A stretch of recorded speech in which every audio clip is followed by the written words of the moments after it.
Hi friends, అందరికీ భోగి పండుగ శుభాకాంక్షలు. మీరు చూస్తున్న వీడియో మా చిన్నమ్మాయి వాళ్ళ ఫ్రెండ్ ప్రవళిక వాళ్ళ ఇంట్లో.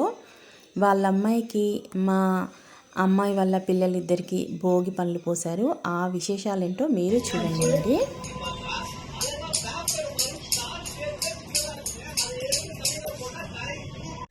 ఈ భోగి పండ్లు పోయడం మా ఇంటి వాళ్ళకి ఆనవాయితీ లేదండి. ఇది ఆనవాయితీ ఉంటేనే చేసుకుంటారు, కానీ ఈ మధ్యలో అందరు కూడా చేసుకుంటున్నారు.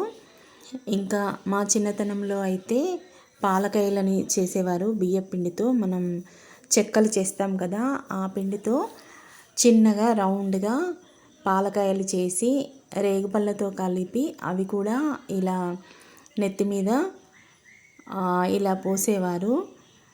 రేగు పండ్లు, వీటినే భోగి పండ్లు అని కూడా అంటారు.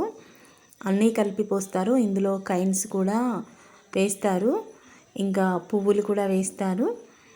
చిన్నపిల్లలకి ఇలా ఒక సరదాగా జరుపుకుంటారన్నమాట భోగి పండ్లు పోయడం.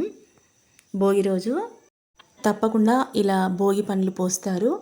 ఒక సంవత్సరం స్టార్ట్ చేస్తే ఇంకా ప్రతి సంవత్సరం చెయ్యాలి అంటారు. ఒక 5 years వరకు చేస్తారు కొందరైతే. ఇంకా ఎవరికి నచ్చినట్టు వాళ్ళు చేసుకుంటారు.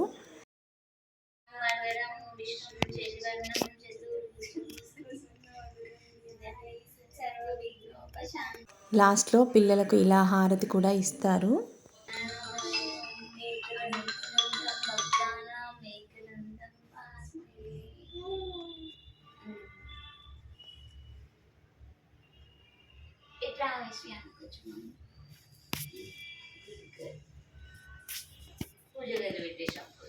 చూశారు కదండి భోగి పండ్లు ఎలా పోసారో. ఈ వీడియో నచ్చితే తప్పకుండా ఒక లైక్ ఇవ్వండి, అలాగే మీ ఫ్రెండ్స్కి షేర్ చేయండి. మరిన్ని మంచి మంచి వీడియోల కోసం మన ఛానల్ని అయితే తప్పకుండా సబ్స్క్రైబ్ చేయండి. అందరికీ మరొకసారి భోగి పండుగ శుభాకాంక్షలు.